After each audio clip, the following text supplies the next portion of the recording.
What was the worst gift you ever got? When you got me no gift. Nothing. Not anything. Not dinner. No, that was your birthday. Yeah, nothing. That's not Christmas. I bought you It something doesn't for Christmas matter. every year. You said, what's the worst gift? I'm glad you've got over it, though.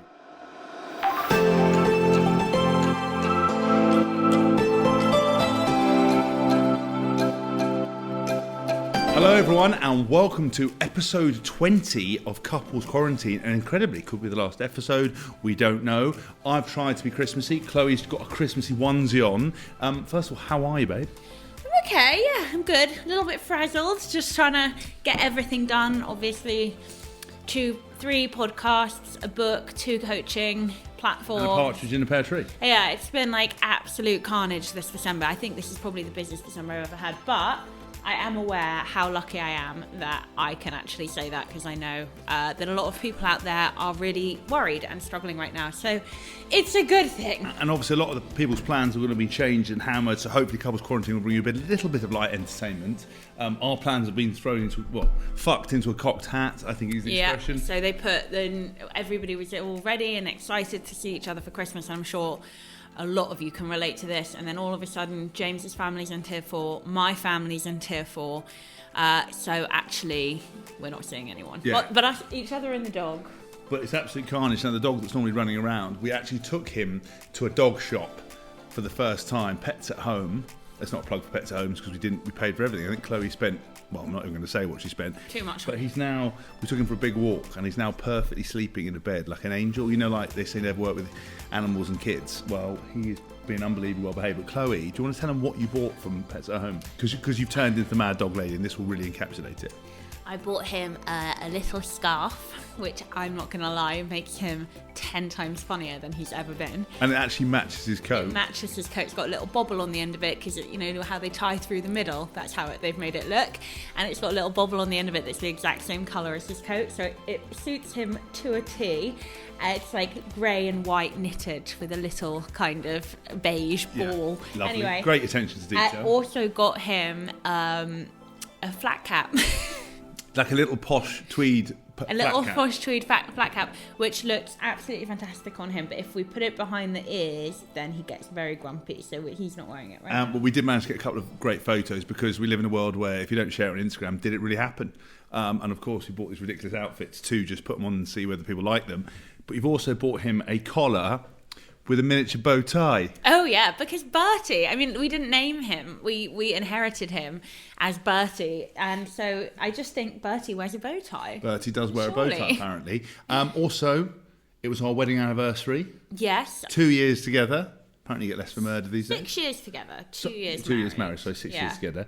Do you want to tell everyone what I pulled out of the bag? Yeah, delivered? James took me to one of our favourite spots in London. It's a hotel called the Lanesborough. It's very traditional, and it's not... Fancy is the wrong word. I would just go with traditional.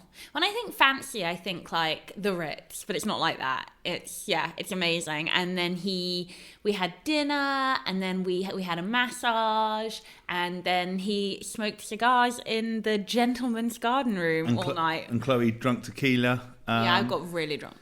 I went to bed, made sweet, sweet love, relaxed, had breakfast in bed, and we were back. And then we had another plan. I planned something else for Christmas, which was gonna happen. But then London went into tier 4, the wheels fell off. Yeah. And now where we are. You booked Dorchester. I did book the Dorchester. That's a fancy hotel. But I think it's like... Just in case people are rolling, James and I don't give gifts. What we do is we do like a night in a hotel and a dinner.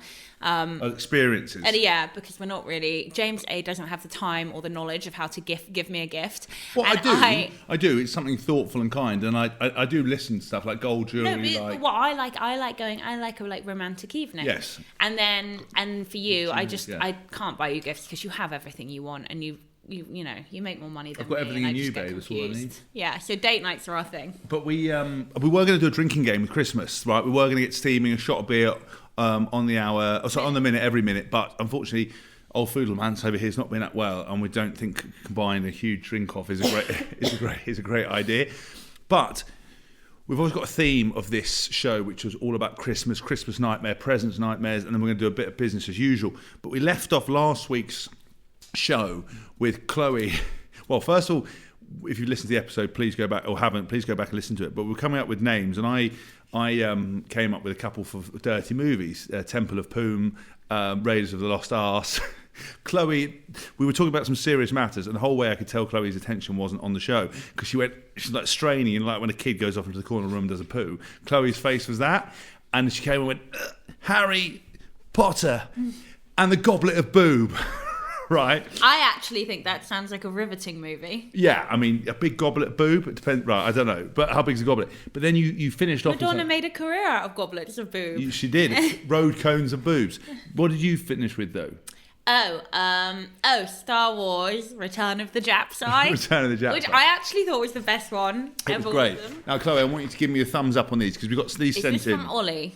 Well, we're not. Yes, this is from one of my clients, and he literally messaged me when he did it and was like, "Just so you know, I've sent a great list of." Okay, you guys at home, let us know. Please tweet us or Instagram us. Couples Quarantine Pod, Couples Quarantine. You'll be easily able to find us with the funny red caricature drawn by. Angry Bunnies. Angry Bunny Illustrations. Fantastic guy on Instagram. Right. Forest Cum Dump. Oh, that's a bit. Ugh. I find that would probably be a gay movie. Yeah. Yeah, I think that would be for gay men. Do you watch gay porn? No. Have you ever? As if you fucking, on the Christmas episode, have come at me for that. I've watched gay porn. I mean, like this, I've seen it. I've gone into Prowler a few times. It's on the cameras. I love Prowler. You can't not see it. Anybody who's not from London comes to London, go to Soho and go to Prowler. It's such a good show. But you know what? I had a big moment because the Jerdastad calendar, which I talk about in my autobiography, What a Flanker, great Christmas present. But it is a very famous calendar. It was the biggest selling calendar in Europe and the biggest selling gay calendar. And I was on the front cover of it when I walked to the Prowler the first time. And I was looking at some sex toys. Just a real big sort of butt plug for myself. I'm joking, it wasn't. I thought you didn't have sex before me. I didn't. I was thinking about it, like just prepping. Right. Research. Like you got to research. Yeah. Like let 7 years to be a doctor, but don't let you doctor for at least a couple. They don't let you doctor. It's not a verb. Doctoring is a thing. It is actually. To doctor. Yeah, to doctor. Are you doctoring right now?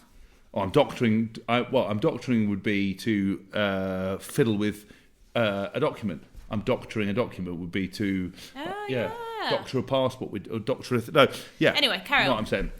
So anyway, I went in there, and when I came to buy what I was buying, the guy was doing a double take, and he went, "Yo," and I thought this is a big moment for me because no one ever recognised me. "Yo, are you on the front cover of the calendar?" I was like, "Yeah." And they were like, lads, all these people like perusing tight pants, huge dillies, like everything, came and stopped, and I had a little moment, I had a little photo with everyone. It was a big day. Yeah, you're the happiest when you get gay attention. Oh yeah, because it's such a compliment. Women wouldn't even piss on me if we're on fire. Why Men do give me you absolute keep saying because I this? don't get that. You've seen who's interested in me. And it's You're very attractive. I get comments on Instagram all the time, like Chloe's so lucky. Well, I get comments all the time. How lucky I am with you. People always like. Everyone's like, shut the fuck up and move on. Shaving Ryan's privates. Good, yeah, I heard it before. Good. Edward Penis Hands. I imagine that'd be a game. Like a date with him. Wait, this is a bit of a niche one. Reservoir Dogging. Great movie too. But I reckon Reservoir Dogging would be for those people who used to send in their pictures of their vagina and tits to like Razzle or Escort for 20 sheets. You know those big pink, big red vaginas where you got shaving rash. I'm just thinking of all the Reservoir Dogs now. Debbie from Dogging. Mr. Pink, how appropriate. Oh, Debbie from Norwich with a big fat vagina. We're getting paid 20 sheets. Why does she have it? What makes a vagina big and fat? Well, no, it's just because they're bigger ladies. And they've got a big sort of. They got the. So offensive. No. people who listen to this, fuck off. People who listen to this, right? Who know about Escort and Razzle back in the day, Knave, Club, right? All these porn things. Knave, yeah, Knave. Why? I don't know. I didn't come up with the. I'm not in charge. I wasn't Paul Raymond. I'm not making up these porn mags, right? Escort was the one. So you get a copy of Escort. You get like you get like Claire from Northants, right? And she picture of a vagina, but she's a bigger lady. It's a big old vag, but it's got shaving rash. It's red, so it looks like a big smacked. Yeah, you know what I'm saying. It's the most offensive thing. Chloe, right? Let's move on. Right, okay, fine. Fucking write in. Tell me I'm a cunt, but it's true, right? Buttman instead of Batman. Oh, fine, great, good, simple. Cuminator. Great. Bend it in Beckham. Imagine that's another I think gay a few movie. people would like to do that. Top Cum. Great. I like the easy ones. Escape from New Pork. Don't get it. Escape from New York. It was with. No, I know, but what's New Pork? New York, Newport, porking bird, porking. Okay, not a fan. Okay. The coming man, so the running man. Good. Uncle fuck instead of Uncle Buck. Very good. I like these simple ones. This is terrible, Ollie. You're going to hell. Blood sport. Very good. Yeah, very good. Like yeah, Van Damme I get movie. it, yeah. Do you know what? One year I went to Spain, and the Spanish is quite fruity, and I went to a Spanish porn establishment, and I was there and I was looking around, and I didn't even know that like period play was a thing. That was shocking, and then I didn't know like period play with like women putting needles through their boobs was a thing. Shocked me. I know a female celebrity. There's a story about a female celebrity and at a party, and one of my friends walked in, and there were two guys and her, and it was a blood sport. Right. No, I'm not. And they that. told me about it, and Not I was like, that. all I've ever wanted to do is ask her about it, and I never will. But I want to be like, how is this a thing? I know, it's terrifying. Right. Do you know what the worst porn title of a video I've ever seen? It shocked me to the very core of my existence. Granny incest period porn. Oh, that's disgusting. That was a cover of a porn title I saw. I was like, there's not one part of that that I couldn't relate to being sexy. Never wanted to knock in a granny. Period. I'll take it. I feel like granny porn. No, freshgrannies.com. Fresh grannies. Yeah. Fresh grannies. I've known a As opposed couple- to like mouldy grannies. I know a couple of guys who are into a granny look. Grannies. Yeah, not like old, but like older. I mean, there's a cougars. No. MILF, cougar, and then you got granny. A cougar is a MILF and a MILF Granny, is a I'm cougar. talking about Babe, kicking a Zimmer frame away. A cougar and a MILF are the same thing. Yeah, I don't mean like granny. I mean like sexy. Okay, so I know somebody who is like, she's in her 70s. She's beautiful, glamorous, and cool as fuck. Right. Like that kind of granny. All right. The breakfast chub. Should get your chub on. Another word for erection. Oh yeah, chub. That's a very American thing, isn't it? Porn tune as opposed Very to tune. good. Very good. Coming to America. Good. Very good. Great film. Pile driving Miss Daisy, maybe my favourite. That's very good. Cum juice instead of Beetlejuice. Yeah, not good. And my favourite of all, this wasn't put in by Ollie's, Beverly Hills Cock. Very good. Very good. So I like those ones. Top Cum I thought was great. Top Cum. Now, obviously we put out a few things on social media as to what people's worst gifts were. We've had some pretty interesting ones. I mean, Chloe, if you'd like, I've circled the ones that are I interesting. think we should start with our own. Oh, fine. Yeah, good idea. What was the worst gift you ever got? When you got me no gift. Nothing.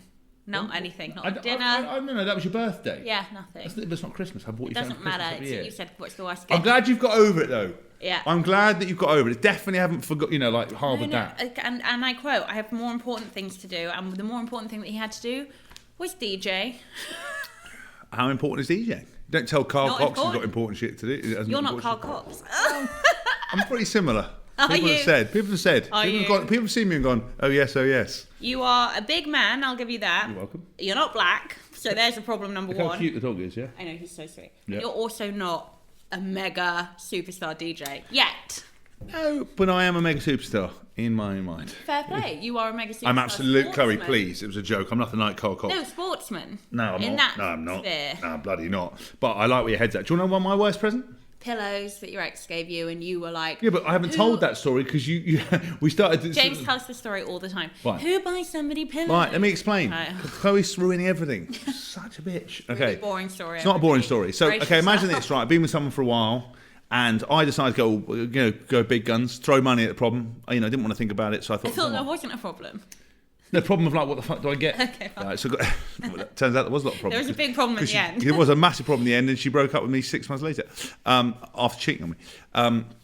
But this isn't even the one you're thinking about. This is I know who this all right, is. fine. So I had bought a Chanel quilted handbag for her, gone all out. Those of you know that. Can I also just say bravo, because there are very few things that you can buy somebody that are guaranteed to stand the test of time and never be a bad buy. Yeah. And a Chanel quilted handbag is very top of that Really? list. Do you like one? You can never go wrong with that gift. I don't care for handbags, but, No, but you if you would gave like me one, one, I'd be like, holy fuck. Fine, noted. Such good taste. Everything recording. Right. So anyway, I first of all I gave her a stocking, and I I've talked about ultimate gifting. Chloe might ask me about that later, but put us really caring stocking together. Will Chloe ask you She might do. Sounds thrilling.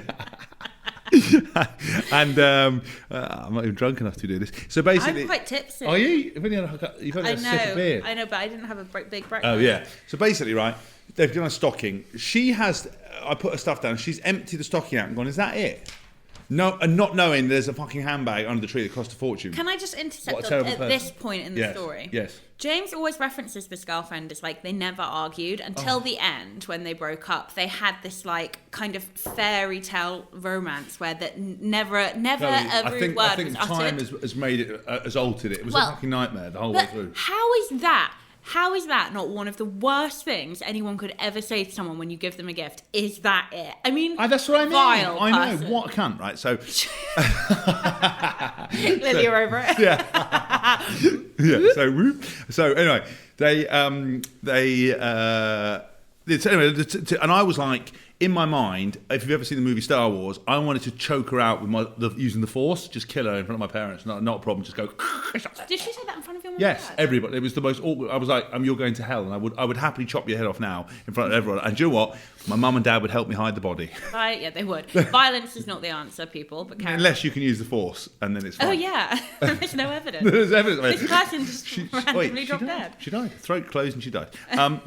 And then basically she then proceeded to give me my big present. There was big presents on the tree. I thought, oh, she's going to do well this year. She gave me pillows for a bed. Not pillows like neck pillows, like temper pillows, like neck support pillows. The pillows that you use like for ornamental pillows. The thing that women cover beds in, the unnecessary shit that I cannot understand you would ever want, like extra bed covers. Isn't there a stand-up routine about this? I think there is somewhere. About maybe pillows there's on the start beds, of it. and you're like, get rid of it, or maybe it's a scene in a film. It is, yes. It's Along Came Polly. There you go, yeah. Along Came Polly. Ben Stiller, yeah. He's like trying to make the bed, and she's like, make the bed, and he makes it, and he's like, fuck the pillows, and she makes him stab the pillows. Yeah. That's what I felt. So I opened them as pillows. I was like, she goes, yeah, for the new bed. I was like, yeah, thank you. And then she got the handbag, and then she was blown away, and then she broke up with me 6 months later. So that was... and why did she break up with you? I can't remember. I can. It's in your book. What happened? She was cheating on the tennis instructor. Yes. So clearly she was a great person. Yes. I'm so sorry that you had such a wonderful fairy tale romance at the end.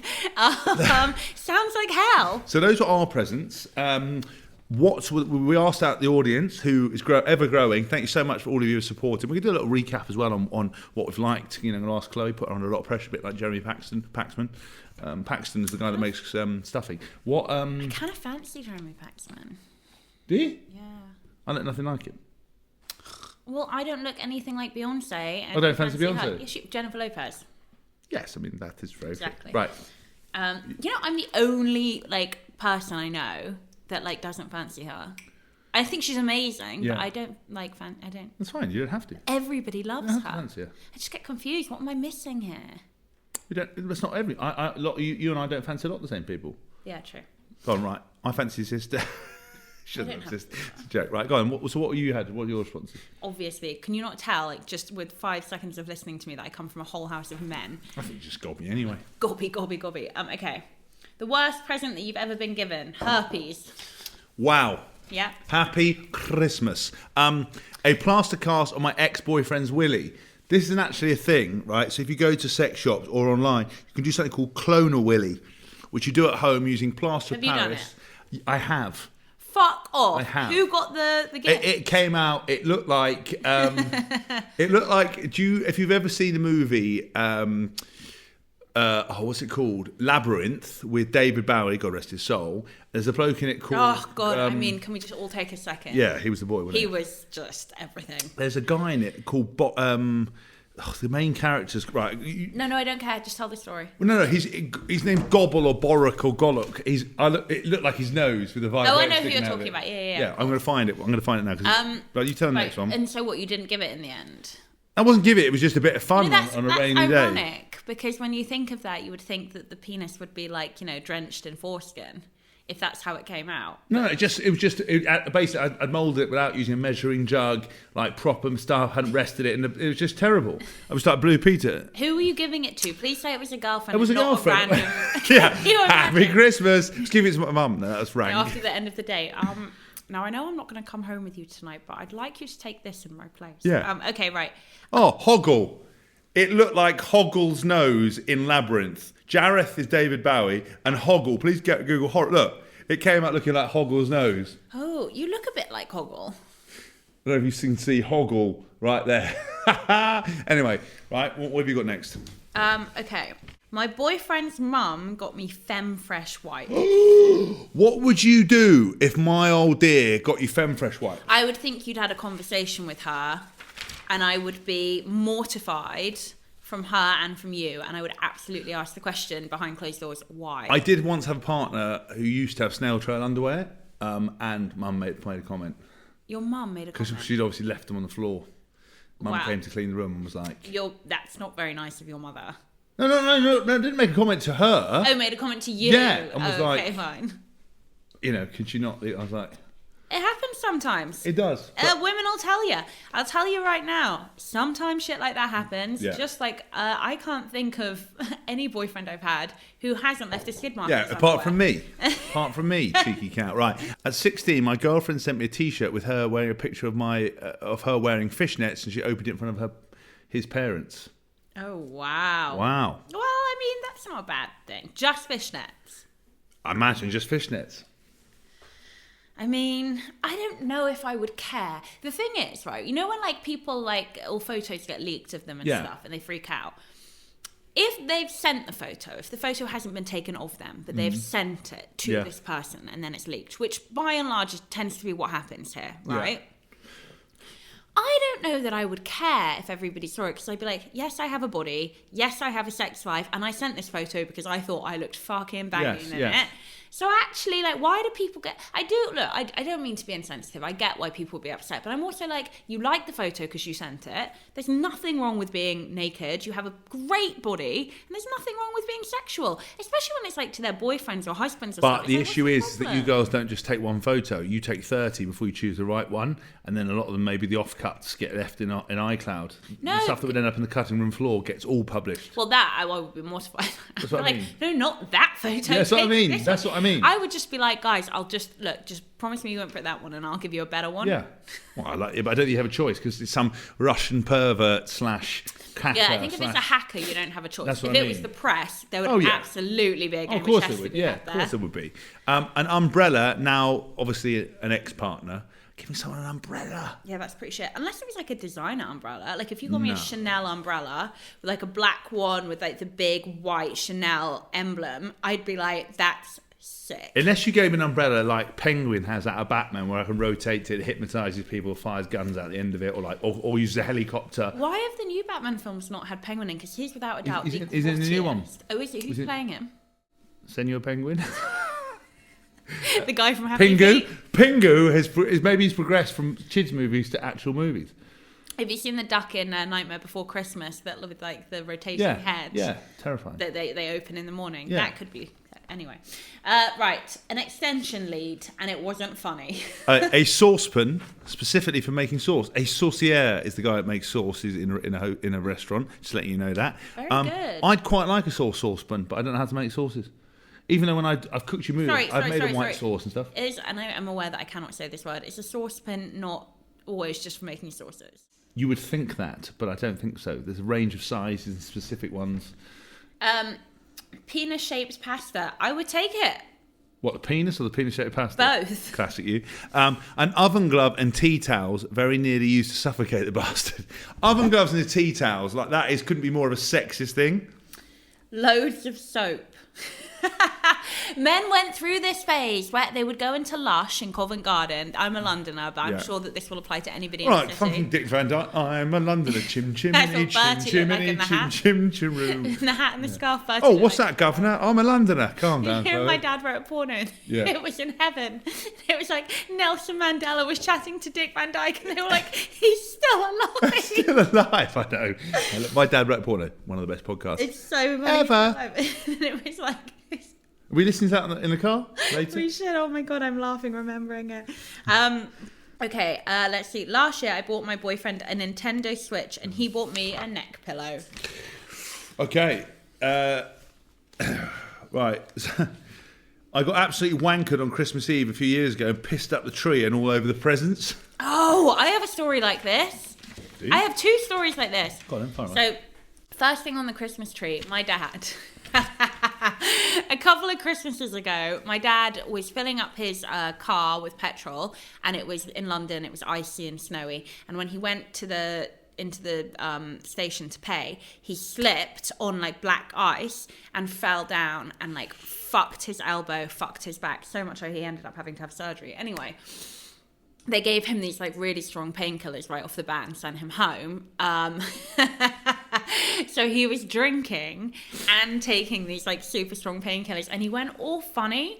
Like me and my brothers were like sitting on the stairs watching him in the kitchen, and there's a few of us, like there's 4 of us in total, just sat there watching him in the kitchen, and he was just walking around the kitchen like talking to himself, saying like mostly inaudible things, then every now and again be like, the fuckers have drunk all the gin.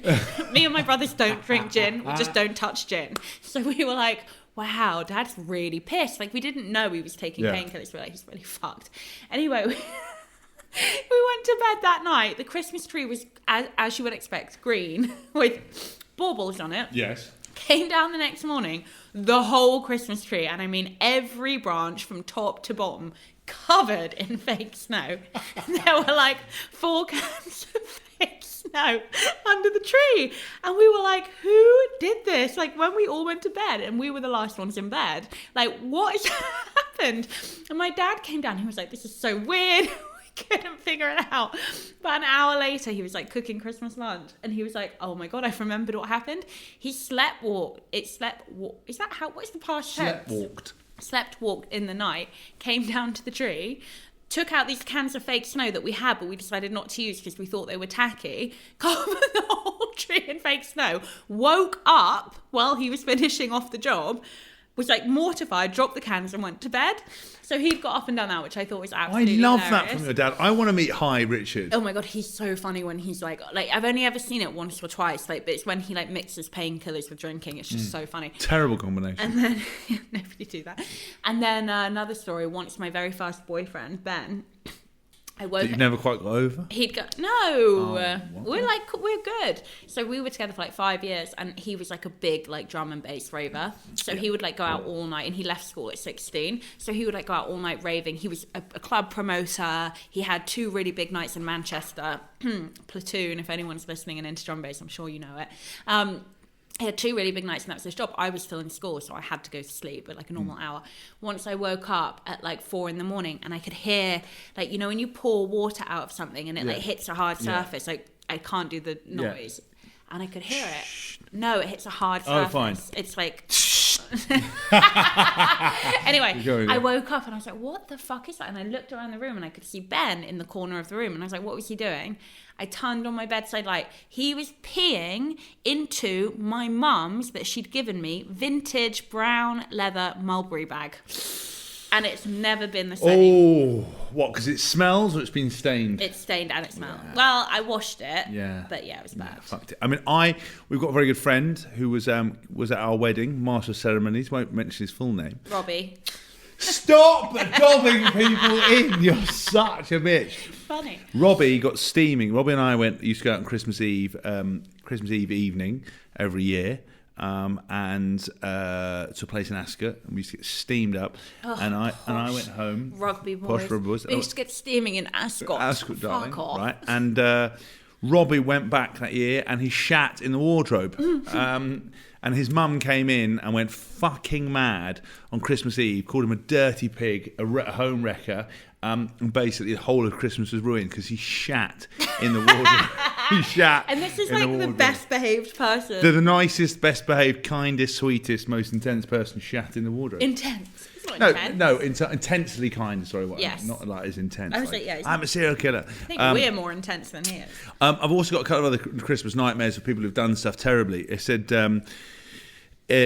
basically, where am I here?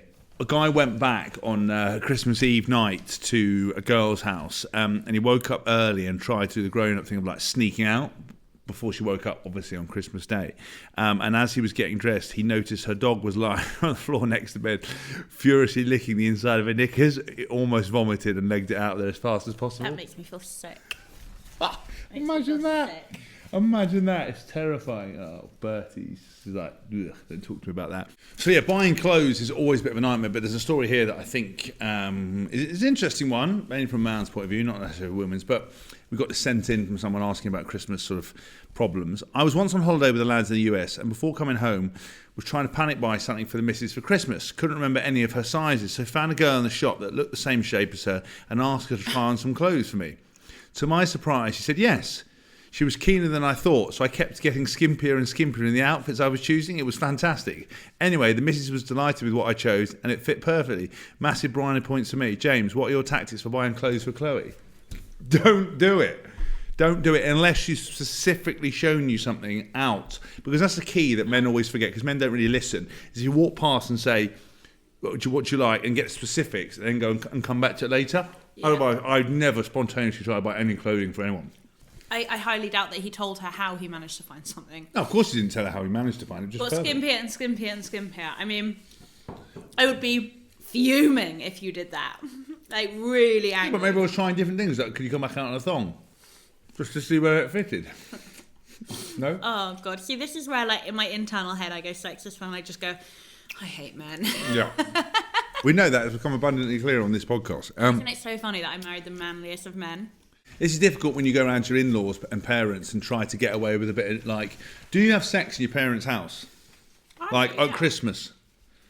I do. Like, even these special occasions, do you think it's worth, like, it depends on the house. Like, my parents are nowhere near my room. Fine. Nowhere near it. So it's absolutely not a problem. However, if we were wall to wall, fuck no. Absolutely not. Do you have any advice, though, for people to survive this Christmas period with families? Because mums can get quite possessive of their sons, and being in a tight family relationship can be a bit of a nightmare. Yeah, I'll tell you how to survive it. Fine. Be like water. Fluid, move, doesn't matter, not about you. Family dynamics are tricky even when they're your family. If you're talking about your partner's family, it's got fuck all to do with you. All the issues are set in stone. Don't take it personally.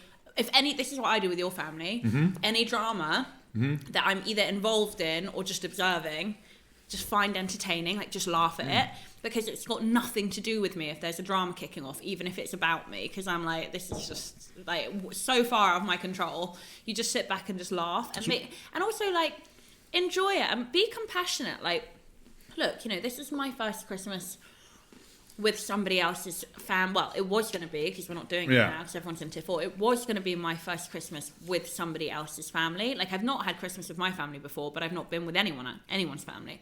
And that would have been really hard for me. Just, again, personal fucked up reasons. Yeah. That would have been really difficult for me. But then I thought, you know what? It's Christmas. Do it with compassion. Like, go and make other people happy. Like, they're with their son or their daughter, and you're there, and you're all a family together, even if they annoy the fuck out of you. It's a really nice thing to do. And their problem isn't your problem. Yeah. You can't fix them. So their baggage and their shit is theirs. So exactly. Just gotta roll with it. Yeah. Now, we talked at the top of the show about us having a little bit of a review. We're coming to the end of 20th show. It's almost the end of the year. We won't be back until certainly mid-January or end of January if we are. What's been your highlights of Couples Quarantine?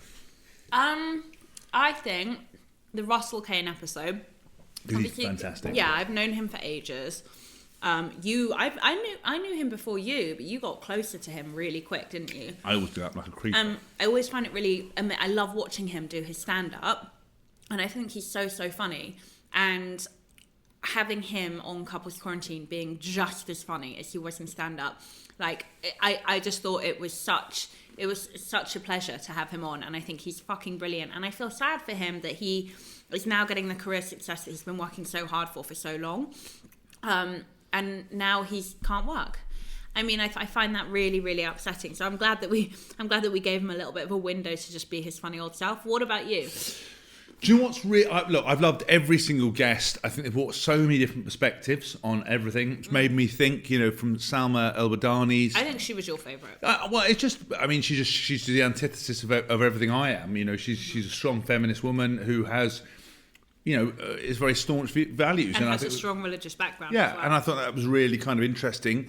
Those internal struggles, being an outspoken Muslim woman, sexualising herself. That was really interesting. I love Sam Dowler. I thought it was brilliant. And there's so many misnomers about gay men and everything else. I thought it was really interesting. I think everybody's brought something brilliant. Jack Whitehall, revealing that his dad got so dehydrated he had to hold his hand while his dad shat himself silly in a forest somewhere. Everybody was fantastic, including my best mate Paul Doran Jones, his wife Zoe. Tips for surviving, children, how to keep the sex life going. Everyone I know that listened to that said to me, "Are they like they are the dream couple? Like, are they really that dreamy in real life?" And I was like, "Yeah, they are. They just. Do you know what's so good about Doris and Zoe? They're just very independent. Yeah." Like, they do their own thing. They don't, not like me and you, like, they don't live in each other's pockets. They very much do their own thing. But at the same time, then they have kids together. So they have this big kind of tie, this life together. Yeah, and they communicate really well as well. Well, yeah, because remember, he was saying he didn't used to be like that. No. And I don't know how she's done it. She needs to write a book for women, how to train your partner into being able to communicate. Because I can't remember the last time I didn't have a deep and meaningful with Doz. Doz loves a deep and meaningful, especially after a few drinks. Yeah. But no, I've really enjoyed the podcast. I think it's been really fun and exciting. And what's really blown me away over everything has been the amount of people who have written in. Every week, people have been writing to CQQuestions at jameshaskell.org. We're obviously still going to get the emails for Series 2 if we do it. And I've been blown away by it. Blown away by the number of interactions. I love how... So many of these. This is all the emails printed out. I've got about 600 more. Do you know what's so funny is that, everybody who writes in, it always says, love the show, love the honesty, really respect that you're just balls out, just telling it how it is. Here's my story. I want to tell you my story, and they want us to read it out. And I think that's the biggest barometer as to whether or not we're doing anything worth doing. Because look, let's be honest, it's just me and you in front of a microphone chatting shit for an hour, right? Shit. But that to me means it's worth doing. Yeah, agreed. But it's so interesting then that the big brands and stuff are really terrified of couples quarantine.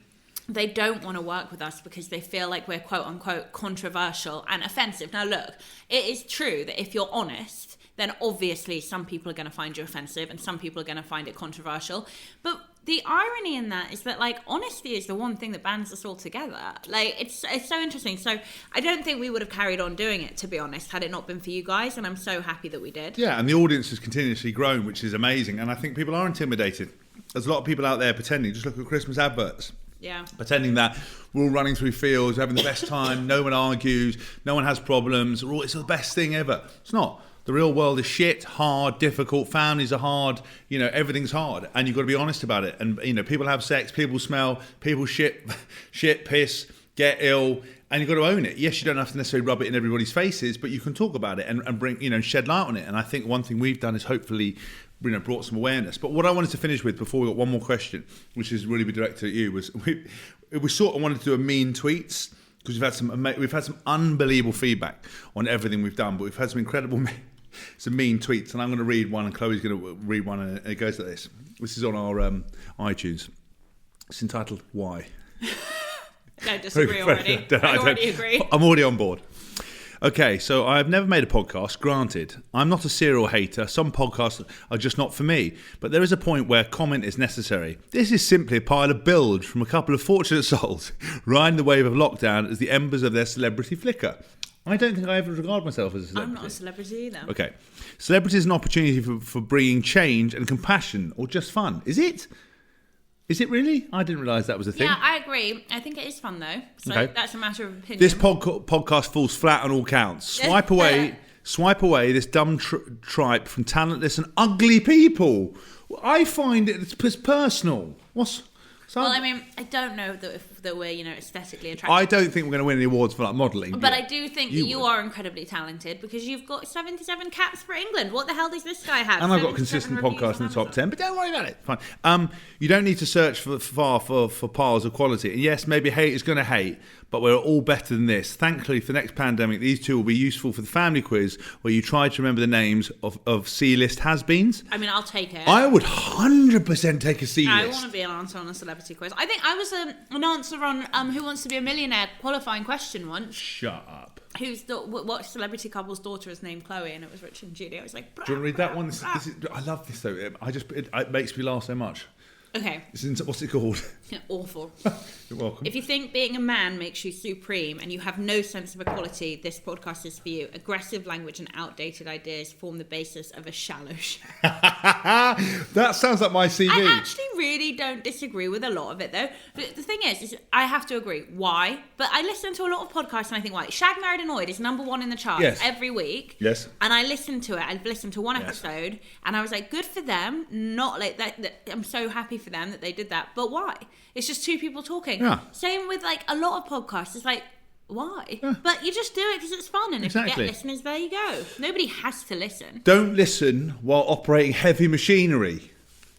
Good warning. This kind of podcast that makes the listener start to question whether modern podcast technology is of a net benefit to society, or whether the old days of talk radio were in fact preferable in every way. Talk radio instead of things, sir. The fact that this couple feel the need to air this semi-therapeutic drivel is a sad indictment of the times we live in. They write really well. Articulate. You know, all of them have written quite well, even though they're so angry. Right? I was driving a tractor at the time, and at one stage I was so mesmerised by the sheer idiocy of the conversation that I drove over a fence and into a wall, waking up from my reverie with a shock and reaching for the pause button before I did myself or the tractor the damage. Haskell is a very skilled podcaster. Thank you. When it comes to rugby, and some of his interviews are genuinely interesting, but this, well, it just isn't. I love it. Now, I will say this. What a flanker has a purpose. You have kind of people with a name or a reputation on, and you talk to them about their life. Yeah. I don't disagree that this is a bit pointless, but no, it's not. Isn't that partly what makes it so easy? It is, but we're also agony aunts. Like, how many people have written in problems? We're not, like we run out of problems. Yeah, well, we're not qualified. But yeah, but it's like I want it to be something fun, interactive for people's agony aunts for us to discuss stuff. I'd like to say we've got like a reasonable worldview. Like, yes, I come from a privileged background, we have these things, but still worldly wise. Like, I don't turn up to work on my fucking penny farthing with a silver spoon in and around my arse. I understand, you know, no one would life. Be shocked if you did that. No one would be shocked. But I think we offer something different, and actually some of it's quite funny. It's meant to be light entertainment. If you want to go to if you want real therapy, go to a fucking therapist. Don't come to the Haskells. We know nothing apart from being lols and drinking. Just drinking through podcasts. Right, there's two more, and then we're done. Rubbish. Pretty rubbish chat. First episode was all right. Second one was worse. Don't listen to the show if you need intellectual stimulation or even a good laugh. Presenters have no concern at all about using inclusive language, and they don't contribute anything to developing a better society. I wouldn't recommend. What a terrible case of affairs. Right. I loved it. Thank you so much to all of those who took the time to write out such articulate feedback. It was. Someone's actually written. Sorry, just one more because I know Chloe's like one of those, but someone's written so cringe and horrendowdy. Right, which they're trying to write horrendous. I like, and then someone's gone disgusting. Right, let me read how they spell this. DISCUSTENG. Teng. Disgusting. This was disgusting. So cringe and horrendowdy. I love it. Right. We do actually have a lot of really nice. Oh, listen, of course we do, but they're not funny people being really nice, is it? Life's not about that. I like mean tweets. I really enjoy it. I don't think it's serious. Right. This is just an email, and it says basically 2 years have been together, let's say between 2 to 4 stone they've gained, and especially since March, lockdown, furlough, etc. I love going to the gym and being active, but my downfall is motivation and having the self-discipline to actually get up and out of the house. I try my best, but if my partner suggests not doing it, and the classic, shall we go tomorrow, I'm already in my comfies on the sofa. I previously worked in the fitness industry, albeit a while back, so I'm pretty good with knowing... Albeit. Disgusting. I'm capable of combining a simple program for me and her to follow. I want to be able to just crack on and hope she follows. I have heard you suggest to others about going to classes together, but my partner wouldn't do this in a million years because of how self-conscious she is about her current weight. I say that everyone is in the gym for a reason and no one is looking or cares about anyone else, but it doesn't work. I'd be grateful for any advice you can give us, me, to help us get back on track. Thanks in advance and keep up the great work. Tubby Lesbian. That's what she's written, like that's on the document. It's so funny how people talk about themselves and how, I don't know. Okay. Because basically the reason we're going to finish on that last question is that there's a lot of pressure, new year, new you. People are going to eat whatever they want. They're going to have Christmas rows, going to fall out. People are going to gain weight. What would be your advice? Because you're running your online coaching, and then you've got the EC method, and Chloe made it. You've got all the stuff going on. You're the perfect person to give us some sage advice. Well, I don't want to use this as a platform to self-promote, but we have a ton of women and one lesbian coach at the helm on our group coaching platform called the EC method, and we have loads of couples as well. Both same-sex couples and married couples. So, if you just go on my Instagram, you could join up and follow it, and we could coach you. So there's that. But aside from that, let's just park that for a minute. All you need to do is get, it doesn't even have to be a Fitbit. It could just be a pedometer or something. You don't have to start by going to the gym by any means. Start hitting 10 to 12,000 steps a day. So just go on 1 or 2 walks every day with your partner, so she doesn't feel insecure about being in the gym with people. Start to tighten up your diet. I know a lot of people are really put off by tracking calories, but honestly, if you want to have a bit more freedom in your diet, as in eat what you normally eat, but maybe just slightly less of it, or eat more than you've ever eaten before, but come out at an appropriate calorie intake for fat loss, which for women generally, typically seems to be somewhere around that 1,500 a day mark. Cleaning up your diet and do it and kind of looking at calories. If you do these 2 things, you can have significant weight loss inside of a period of 8 weeks. I mean, significant, I know, because I do this for a living and I've done this for many women. When you feel comfortable to get into a gym and start lifting some weights, as well as continuing to hit those step goals.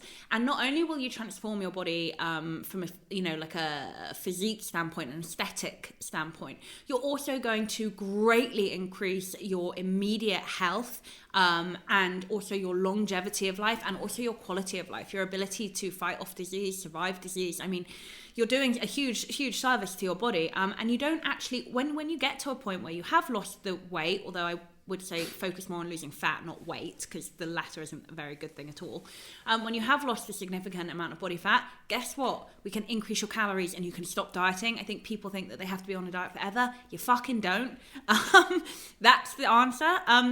So yeah, I would say go look at my Instagram, come on the EC method. I'm also taking a much smaller group of clients, just me, in January, so that's an option. And sometimes paying for something makes you accountable. Every time I've done a plan for friends, they don't fucking do it. Maybe one day, if that, they don't fucking do it because I don't make them pay, and they're not accountable. Sometimes actually saying, no, I'm paying for this, I should do it, is a huge motivation in and of itself. And I think one thing, one of you's got to decide who's going to be the one that's leading the charge. Every couple, you can't both have two sheep. You need a shepherd. And what you got to decide, if this is your thing and you want to do it, you're going to have to lead it. So when she says go and sit on the sofa, you're going to have to say no. You have to dig in. You have to decide. And sometimes it's hard, but everyone needs a leader, and you've got to be the leader in that relationship on those terms. Chloe, it's Christmas Eve. Yes. We're done with 20 episodes of Couples Quarantine. Merry Christmas. You're fit. Let's get steaming. If you like this podcast, please share. You just said we're not winning any awards for who's good looking. And then you're like, you're really No, fit. I said you were fit. Go back and watch the tape. I said you're fit. I'm not winning any awards. Thanks so much for tuning in to 20 episodes. We love you guys. Please follow our social media channels, Couples Quarantine Pod. Send your questions and problems and solutions to CQQuestions@jameshaskell.org. If you like this video, like this podcast, please share, please subscribe, please give us some feedback. Even if you hate us, let us know. I'm James Haskell. I'm Chloe Ridley. Merry motherfucking Christmas to all of you, and we'll catch you all in the new year.